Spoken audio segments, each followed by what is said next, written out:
Captain Ji-won Kim stood at the center of the massive council chamber, her dark uniform sharp against the swirling colors of alien architecture.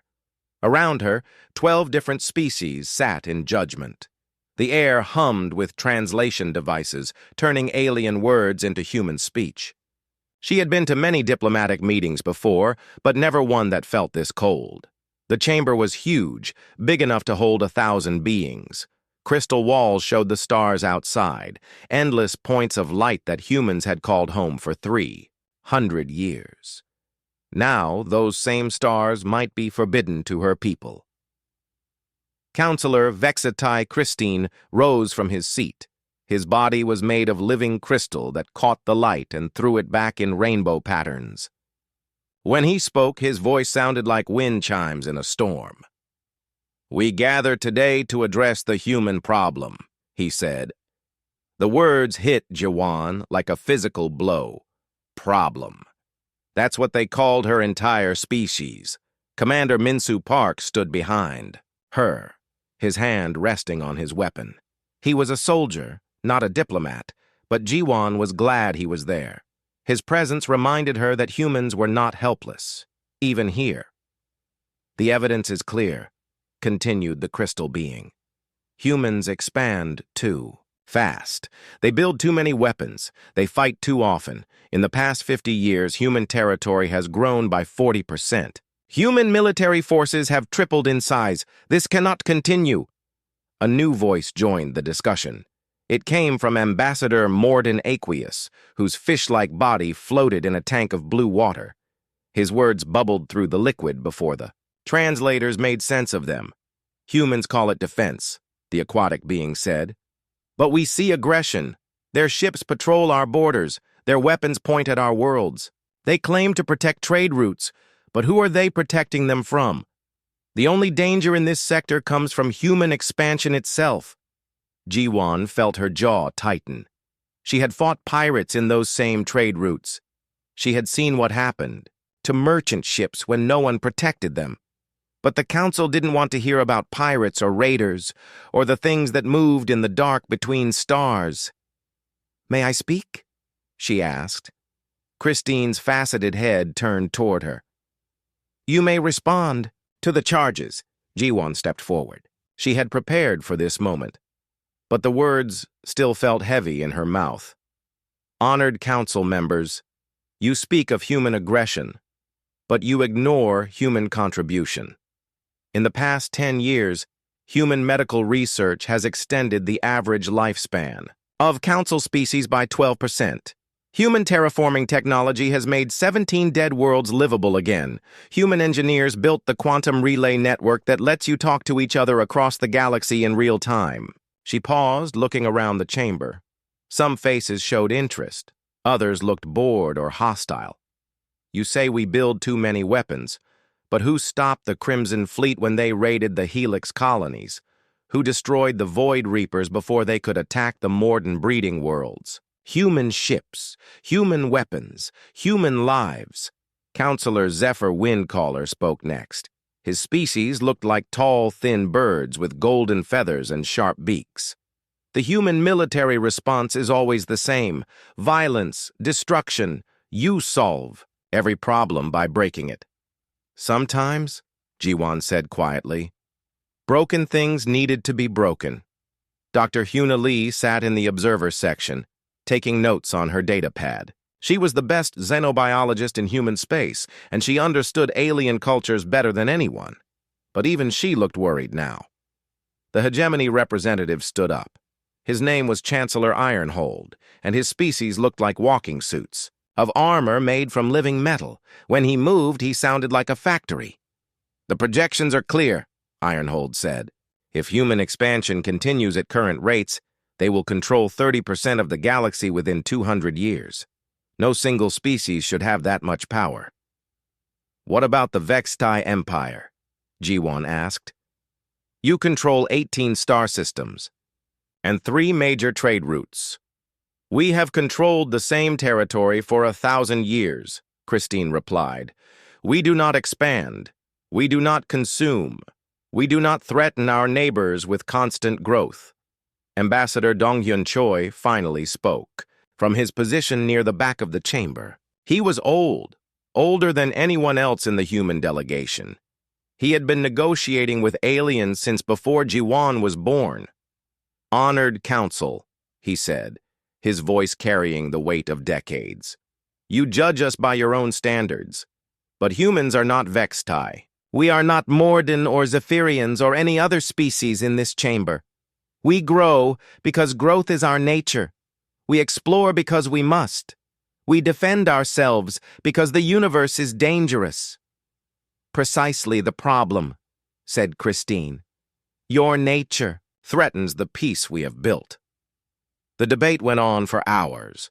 Jiwon spoke about human colonies that had been attacked by unknown raiders. She talked about the research stations that had gone dark near the outer rim. She mentioned the strange energy readings that human sensors had detected in the void between galaxies, but the Council didn't want to hear about distant threats. They wanted to hear about immediate problems, and to them, humans were the most immediate problem of all. Finally, Christine called for silence. The chamber grew quiet except for the hum of life support systems and the whisper of translation devices. "The Council has reached a decision," he announced. "Humanity will withdraw from all territories beyond the outer rim. All human military forces will retreat to human-controlled space. All human colonies in Council territory will be evacuated. You have 72 standard hours to begin this withdrawal." The words hit like a physical blow. Jiwon felt the air leave her lungs. Around her, the other human delegates sat in stunned silence. "This is exile," she said. "This is peace preservation," Christine replied. Commander Park stepped forward, his face red with anger. "You're making a mistake. You don't understand what's out there in the dark. You don't know what we've been protecting you from." "We know what we need protection from," said Councillor Windcaller, "and it sits before us now. The vote was formal but quick. 12 species, 12 votes for exile. No abstentions, no mercy. As the council session ended and alien delegates began to file out, Dr. Lee approached Jiwon. Her face was pale but determined. "Captain," she said quietly, "I've been monitoring long-range sensors for months. There's something the Council doesn't know about. Something in the void beyond the outer rim." "What kind of something?" Jiwon asked. "The kind that makes our presence here more important than they realize." Jiwon looked around the emptying chamber. In 72 hours, humanity would begin the greatest retreat in their history. They would leave behind homes, friends, and 3 centuries of progress. But as she watched the alien council members congratulate each other on their wise decision, she wondered if they had any idea what they were really doing. Outside the crystal walls, the stars waited in silent judgment of their own. 6 months had passed since the council's judgment. The great human exodus was almost complete. Admiral Taehyun Yoon stood on the bridge of his flagship, watching the last transport ships disappear into hyperspace. Behind them, they left empty space stations and abandoned colonies that had been home to millions of humans. The withdrawal had been perfect. Not a single shot fired, not one act of revenge against the species that had cast them out. Every human, military unit had followed orders exactly. Pack up, move out, leave nothing behind that could be used as evidence of human aggression. But Admiral Yoon knew something the Council didn't. They thought they were getting rid of a problem. Instead, they had just removed their first line of defense. Colonel Soman Kang materialized on the bridge, her image flickering as the hologram stabilized. She was 3 sectors away, leading the advance teams into the void sectors. Her face looked tired but determined.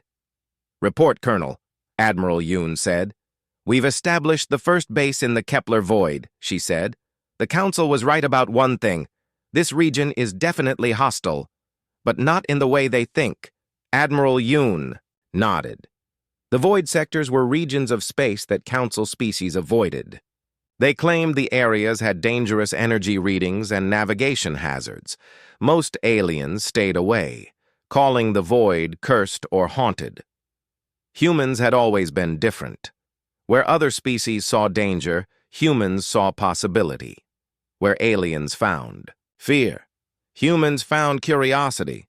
"What did you find out there?" Admiral Yoon asked. Colonel Kang's expression grew serious. "Sir, we found the reason why human patrol fleets have been so busy for the past 50 years. The Council species think we've been expanding aggressively, but we've actually been fighting a war they didn't even know existed." She transmitted a data file. Admiral Yoon's screens filled with images that made his blood run cold. Massive ships that looked more like living creatures than machines. Hull plating that seemed to breathe. Weapons that twisted space itself. "Devourers, Colonel," Kang said simply. "That's what our deep space scouts called them. They've been probing Council space for decades. Every time a research station went missing, every time a colony ship disappeared, every time traders reported strange lights in empty space. It was them." Engineer Jinwoo Lim stepped forward from his position at the sensor station. He was young, for his rank, but he understood the galaxy's energy patterns better than anyone. "Admiral," he said, "I've been studying the data from our old patrol routes. For the past 30 years, human fleets have been intercepting Devourer scout groups an average of once every 6 months. Small engagements, usually. 3 or 4 of their ships against one of ours." "And we won those fights?" Admiral Yoon asked. "Every single one," Lim replied. "But, sir, that's not the important part. The important part is that we kept them from reaching Council space. Every Devourer scout we destroyed was one less report going back to their main force about Council defenses and technology." Captain Neon Song's voice crackled over the communication system from her reconnaissance ship. She was deep in Devourer territory, gathering intelligence that might save both human and alien lives. "Admiral, you need to see this," she said. Her ship's cameras showed something that defied description. A structure the size of a small moon, made of the same living metal as the Devourer ships. But this one was different. It pulsed with energy, and smaller ships moved around it like insects around a hive. "How many ships?" Admiral Yoon asked. "Thousands," Captain Song replied. "Maybe tens of thousands, and sir, they're moving. The entire hive structure is heading toward the galactic core, toward Council space." Colonel Kang's hologram flickered as she updated her report. "Admiral, my teams have found evidence of Devourer activity throughout the void sectors. This isn't just one hive. There are dozens of them, all moving in the same direction." Admiral Yoon felt a cold weight settle in his stomach. For decades, human patrol fleets had been quietly fighting off Devourer scouts. They had kept the alien threats away from Council space without anyone knowing. They had been the galaxy's immune system, destroying infections before they could spread. Now that immune system was gone. "How long do we have?" he asked. Engineer Lim worked at his console, running calculations. "Based on their current speed and direction, the first Devourer fleets will reach the outer Council worlds in 18 months. Maybe less if they increase their pace." "And the Council has no idea they're coming?" "None," Colonel Kang confirmed. "Council sensors are designed to detect known threats: energy weapons, conventional drives, standard materials. The Devourers use biological technology. Their ships are grown, not built. Council scanners probably read them as space whales or cosmic debris." Admiral Yoon walked to the main viewing screen. Outside, space looked empty and peaceful. But he knew better now. In the darkness between stars, ancient horrors were stirring. Creatures that had existed since before any Council species had learned to make fire. "Sir," Captain Song's voice came, through the speakers again. "I'm detecting something else. The Devourers aren't just moving randomly. They're organized, coordinated. There's intelligence behind this migration." "What kind of intelligence?" Admiral Yoon asked. "The kind that's been watching Council space for a very long time. My analysis suggests they've been studying alien technology, learning about different species, preparing for a massive assault." The truth hit Admiral Yoon like a physical blow. The Devourers hadn't been randomly probing Council space. They had been gathering intelligence. Every scout ship that humans had destroyed had been on a reconnaissance mission. Every attack that humans had prevented had been a test of Council defenses. Now, with humans gone, there was nothing stopping them from completing their survey. "Admiral," Engineer Lim said quietly, "there's something else. I've been analyzing the energy signatures from the Devourer hives. They're not just moving toward Council space. They're accelerating." "What does that mean?" "It means they know the humans are gone. Without our patrol fleets harassing their scouts, they feel safe to move faster. The 18-month timeline just became 12 months. Admiral Yoon closed his eyes for a moment. When he opened them, his expression was grim but determined. "Colonel Kang, I want every piece of intelligence your teams can gather. Captain Song, maintain your surveillance but stay hidden. Engineer Lim, start tracking all Devourer movements and predict their attack patterns." "Yes, sir," they replied in unison. "And gentlemen, ladies," Admiral Yoon said, "prepare our fleets. We may have been exiled from Council space, but that doesn't mean we're going to let billions of innocents die." He looked out at the stars one more time. Somewhere out there, the Council species were celebrating their peace and safety. They had no idea that their protectors were gone, and their nightmares were coming home. 1 year after the Great Exile, the galaxy had never been more peaceful. Trade routes that humans once patrolled were now managed by Council peacekeeping forces. Former human colonies bloomed with new alien settlers.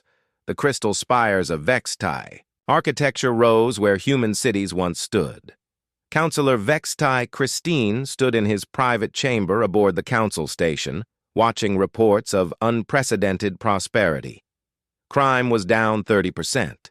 Military spending had dropped across all Council species. Even the stubborn hegemony had begun converting their war factories into civilian manufacturing plants. The decision to exile humanity had been correct, he told himself. The galaxy was finally at peace. 3 sectors away, Dr. Young-Soo Oh sat in his small research station, monitoring Council communication channels. He had refused to join the Exodus, choosing instead to remain on the edge of Council space as an independent researcher. Technically, he was breaking his exile, but no one seemed to care about one lone human scientist. His screens showed the same prosperity reports that Christine was reading. But Dr. O was looking for different patterns. For the past month, he had been tracking unusual disappearances in the outer Council territories.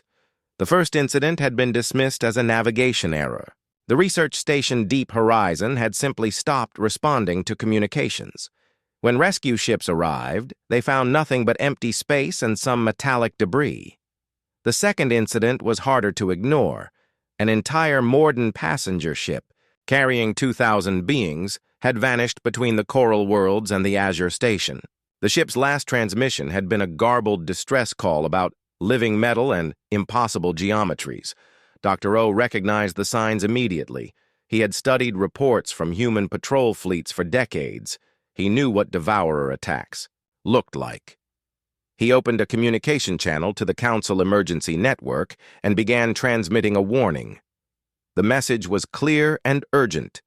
An ancient threat was stirring in the void, and the Council needed to prepare its defenses immediately. The response came back within an hour. His message had been classified as human propaganda and deleted from official records. A formal warning was placed in his file about spreading false information to create panic. Dr. O stared at the rejection notice for a long time. Then he opened a secure channel to human space and began transmitting everything he knew to Admiral Yoon. On the other side of the galaxy, Captain Hyun Jo was having her own encounter with the threat the Council refused to acknowledge. Her ship, the patrol vessel Defiant Dawn, was officially outside her jurisdiction now. Humans weren't supposed to be patrolling this region anymore. But old habits died hard, and Captain Jo had never been good at following stupid orders. Her sensors detected 3 ships approaching from the void. They matched no known Council design. The hulls seemed to shift and flow like liquid metal. Energy readings showed patterns that shouldn't be possible with conventional technology. "All hands, battle stations," Captain Joe announced. She had faced devourers before, but never this deep in what used to be Council territory. The first devourer ship opened fire with weapons that bent space around them.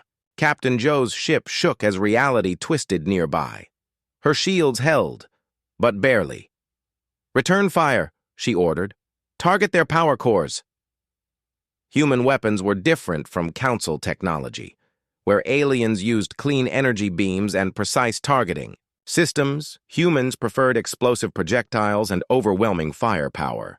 The difference had always embarrassed human diplomats. Today, it saved Captain Joe's life. The Devourer ships couldn't adapt quickly enough to the chaotic nature of human weapons. Their living hulls, designed to absorb and redirect energy attacks, struggled with simple kinetic impacts. Explosive shells punched through biomechanical armor that could deflect the most advanced Council weapons. The battle lasted 30 minutes. When it was over, 2 Devourer ships were destroyed, and the third was fleeing back toward the void. Captain Joe's ship was damaged but intact. More importantly, her crew had captured something invaluable: data recordings from inside a Devourer ship. Intelligence Officer Sungwon Bai spent 3 days analyzing the captured information. What he found was worse than anyone had imagined. The Devourers hadn't just been scouting Council space. They had been conducting detailed biological surveys of every Council species. Their databases contained complete genetic profiles, physiological, weaknesses, and psychological patterns for Vextai, Morden, Zephyrians, and every other major alien race. "They know everything," Officer Bay reported to Admiral Yoon during their secure communication. "Atmospheric preferences, dietary requirements, neural chemistry, even cultural symbols that trigger fear responses.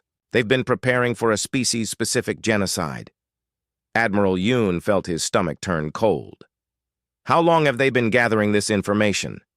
"Based on the data timestamps, at least 50 years. Maybe more. 50 years. The entire time. Humans had been fighting Devourer scouts. The aliens had been learning. Every engagement, every destroyed ship, every captured piece of technology had taught them something new about their intended victims.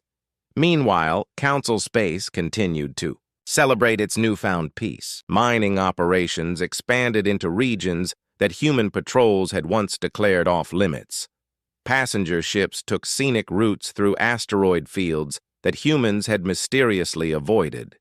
Research stations established themselves in the deep void, between galaxies, studying phenomena that humans had warned were too dangerous to approach. The disappearances continued. A Zephyrian colony ship, a hegemony mining platform, a Vextai diplomatic vessel. Each incident was investigated and explained away. Navigation errors, equipment failures, pirate attacks. Dr. O tried again and again to warn the Council. He transmitted detailed analysis of the attack patterns.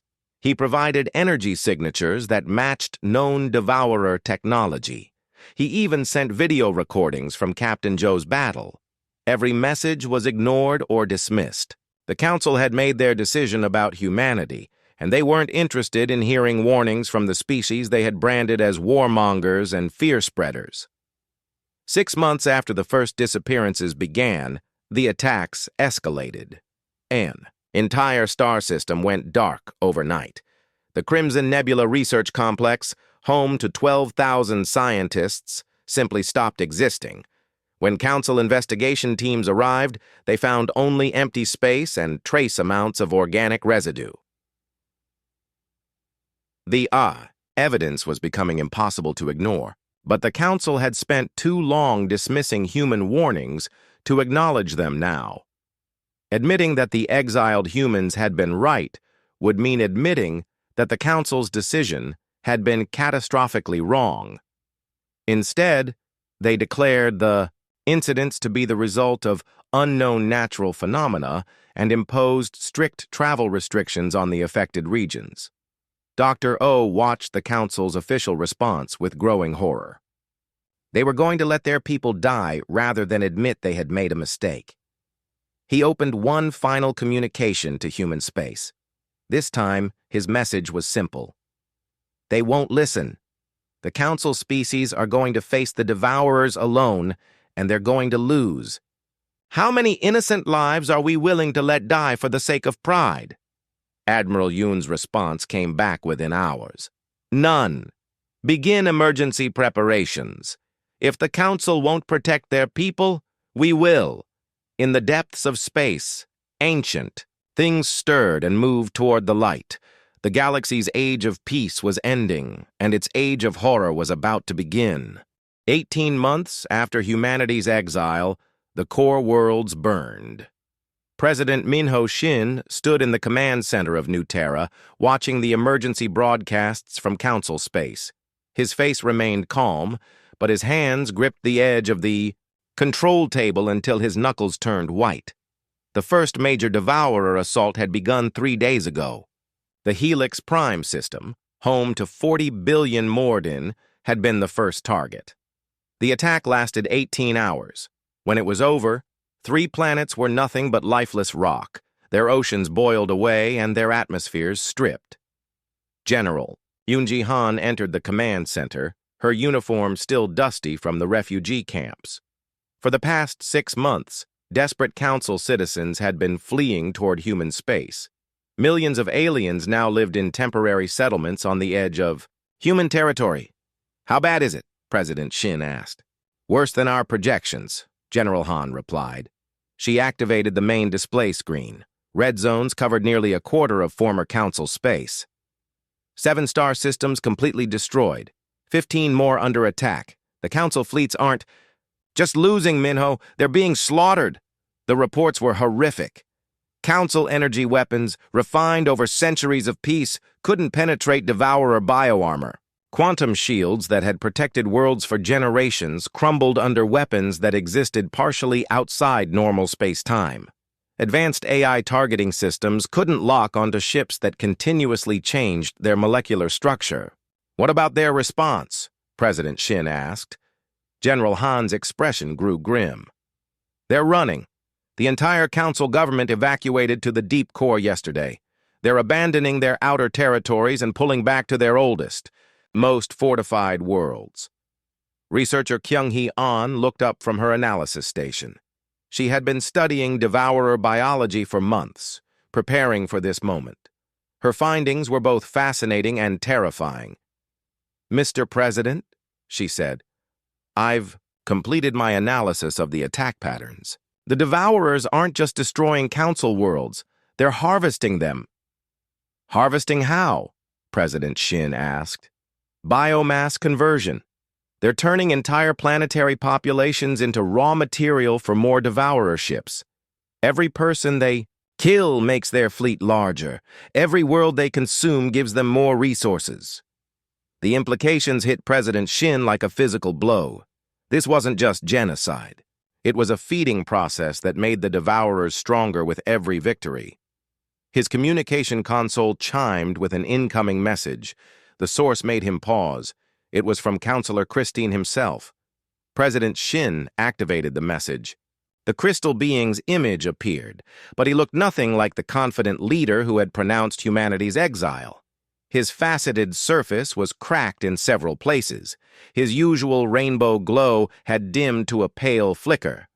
President Shin, Christine said, his voice carrying none of its former authority. I am contacting you to discuss terms. Terms? President Shin replied coldly. You exiled us, declared us a threat to galactic peace, told us we were too primitive and violent to share space with civilized species.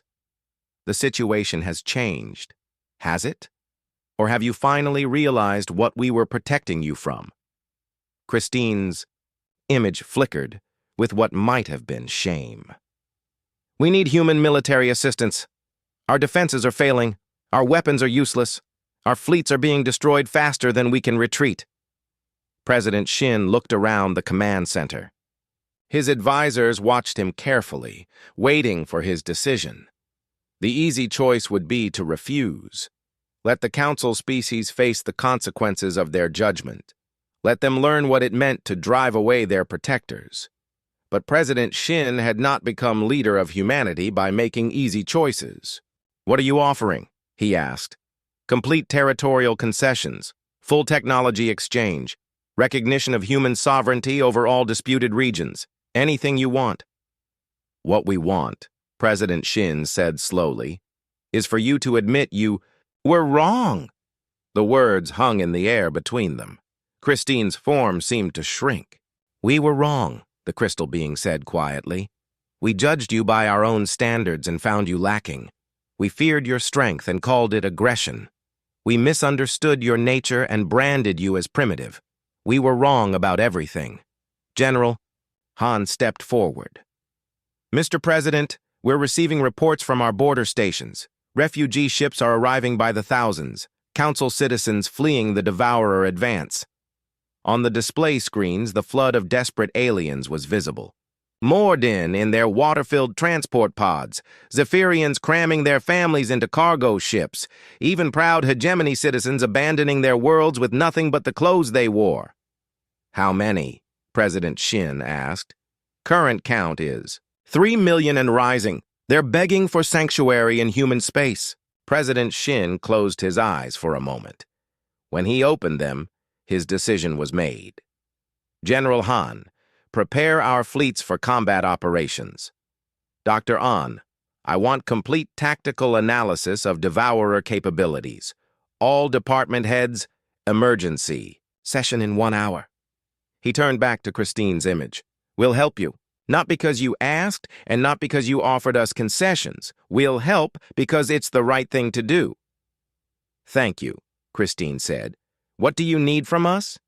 "Complete tactical data on all council defenses, fleet positions, weapon, specifications, shield frequencies, everything. You'll have it within the hour." As Christine's image faded, General Han approached President Shin. "Minho, are you sure about this? After what they did to us?" President Shin looked at the refugee, reports streaming across his screens. Millions of innocent beings whose only crime was trusting leaders who had made a terrible mistake. "Yunji, 18 months ago, the council called us primitive barbarians. They said we were too violent to share the galaxy with civilized species. Maybe they were right about the violent part." He gestured toward the tactical displays showing Devourer fleet movements. "But sometimes the galaxy needs violence. Sometimes civilization can only be protected by people willing to do uncivilized things." General Han nodded understanding. "How do we fight them? Council weapons are useless against Devourer technology." "We don't use council weapons," President Shin replied. "We use human weapons. We fight like humans. Chaotic, unpredictable, absolutely ruthless." Dr. An looked up from her research station. "Mr. President, I'm reading massive Devourer fleet movements. They're heading for the Nexus, the great trade hub where humanity had first been judged by the Council, the symbolic heart of galactic civilization. How long do we have?" President Shin asked. 2 weeks, maybe less." President Shin turned to address the entire command center. "Ladies and gentlemen, the Council species made a mistake when they drove us away. Now they're paying for that mistake with their lives. But we're going to give them something they don't deserve and we don't owe them." He paused, looking at each face in the room. "We're going to give them a second chance." 2 years after humanity's exile, the final battle began at the place where it had all started. Admiral Tae-hyun Yoon stood on the bridge of his flagship, staring at the Nexus station through the viewing screen. The massive structure hung in space, like a crystal flower, its arms reaching out in 12 directions to represent the unity of the Council species. 2 years ago, this had been the place where humanity was judged and found wanting. Today, it would be humanity's chance to prove the Council wrong. "Fleet status report," Admiral Yoon ordered. 300 human warships ready for combat," replied his tactical officer. Council survivors report 47 ships still operational. 300 human ships against a devourer fleet that numbered in the thousands. The odds were impossible, but Admiral Yoon had never put much faith in odds. Diplomat. Jisoo Kwan materialized as a hologram beside him. She had been negotiating with the remaining council leaders for the past week, trying to coordinate their desperate last stand. "Admiral, the council species are asking about our battle plan," she said. "Tell them we don't have one." "Admiral Yoon," replied. Kwan blinked in surprise. "Sir, traditional battle plans assume logical opponents. The Devourers have been studying council tactics for 50 years. They know exactly how civilized species fight wars. Formations, strategies, weapon deployments. They've prepared counters for everything." Fleet Commander Changmin Ryu approached. From the weapons station, his face showed the strain of preparing for humanity's most important battle. "Admiral, the Devourer fleet is entering the system. Sensors show over 2,000 ships, all biological construction. They're moving in perfect formation, just like our intelligence predicted." Admiral Yoon nodded. "Perfect formation, logical deployment, everything the Devourers had learned from watching Council fleets fight. Commander Ryu, signal all human ships. Battle pattern Chaos 7. "Sir, Chaos 7 isn't a real battle pattern. It's just random movement." "Exactly." The human fleet began to scatter across the system in what looked like complete disorder. Ships moved in seemingly random directions. Some accelerated toward the enemy, others retreated at maximum speed. A few began spinning in place for no apparent reason. The council ships, trying to follow human tactics, found themselves confused and isolated. Their captains sent desperate messages asking for clarification of the battle plan. "Tell them to improvise," Admiral Yoon said simply. Dr. Hyuna Lee stood at the analysis station, watching sensor readings from the approaching Devourer fleet. She had studied alien psychology for decades, but these creatures were unlike anything in her experience. "Admiral," she said, "the Devourer fleet is slowing down. Their biocomputational systems are trying to analyze our deployment pattern." "How long do they need?" "Unknown. They've never encountered anything like this before." The Devourer ships moved with liquid grace, their hulls shifting and flowing as they approached, but for the first time in eons, they seemed uncertain. Their formation wavered as they tried to understand what the human ships were doing. "Admiral, Yoon opened a communication channel to the entire human fleet. All ships, this is Admiral Yoon. 2 years ago, the Council called us primitive barbarians. They said we were too chaotic, too unpredictable, too violent for civilized space. Today, we're going to show them they were right about everything except the part where that's a bad thing." Commander Ryu's ship was the first to engage. Instead of using standard weapons protocols, he ordered his crew to fire everything they had in every direction. Missiles, energy beams, kinetic rounds, even emergency flares. The barrage looked completely random, but it had one important effect. The Devourer ships couldn't predict where the shots were going, because the humans didn't know either. "All ships, follow Ryu's lead," Admiral Yoon ordered. "Fire everything, everywhere all the time." The battle became chaos incarnate. Human ships attacked from impossible angles, retreated at random moments, and used tactics that violated every principle of space warfare. They rammed enemy vessels, self-destructed to take out multiple targets, and fired weapons while spinning, out of control. The Devourers, creatures that had perfected warfare through millions of years of evolution, found themselves facing something they had never encountered.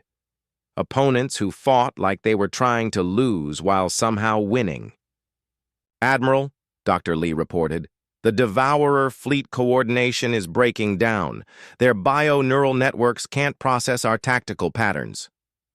"That's because we don't have tactical patterns," Admiral Yoon replied. A Devourer bioship, larger than 3 human vessels combined, swooped toward Admiral Yoon's flagship. Its hull rippled with organic weapons that could dissolve matter at the molecular level. Commander Ryu's ship intercepted it by crashing directly into its side. The collision should have destroyed both vessels, but Ryu had timed it perfectly. His ship's nuclear reactor overloaded at the moment of impact, creating an explosion that consumed the Devourer vessel while somehow leaving his escape pods intact. Across the battlefield, similar scenes played out. Human ships used their own destruction as weapons. Captains made decisions based on instinct rather than logic. Entire squadrons abandoned their missions to pursue random targets that had caught their attention. It was madness. It was chaos. It was completely, utterly human, and it was working. The Devourer fleet, faced with opponents whose actions made no sense even to themselves, began to retreat. Their ancient minds, evolved for logical warfare, couldn't cope with the beautiful insanity of human combat.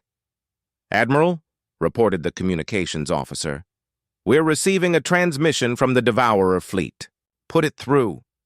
The voice that came through the speakers was unlike anything human ears had ever heard. It sounded like metal grinding against itself, like whispers in an empty tomb. "Chaos bringers," the voice said. "We acknowledge defeat.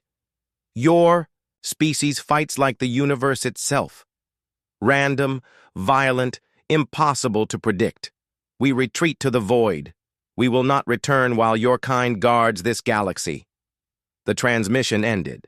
Across the system, the surviving Devourer ships began disappearing into hyperspace, fleeing back to the darkness between galaxies.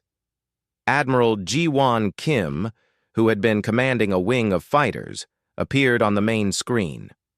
Her ship was damaged but intact, and her face showed exhausted triumph. "Admiral Yoon," she said, "the Nexus Station is requesting permission to surrender." "Tell them surrender isn't necessary," Admiral Yoon replied.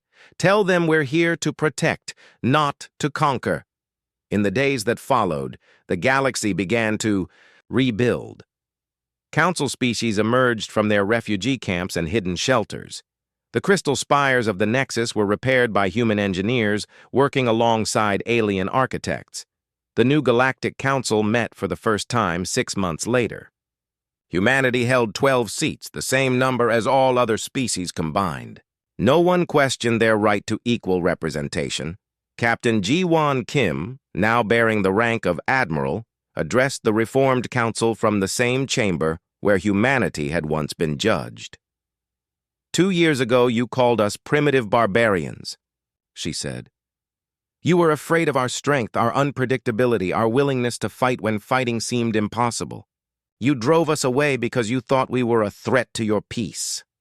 She paused, looking around the chamber at faces that now showed respect instead of fear. "You were right about one thing. We are primitive barbarians. We are chaotic, violent, unpredictable creatures who solve problems by breaking them. But sometimes the galaxy needs primitive barbarians. Sometimes civilization can only be saved by people willing to be uncivilized." The applause that followed was unprecedented in Council history. For the first time, every species in the galaxy stood as one.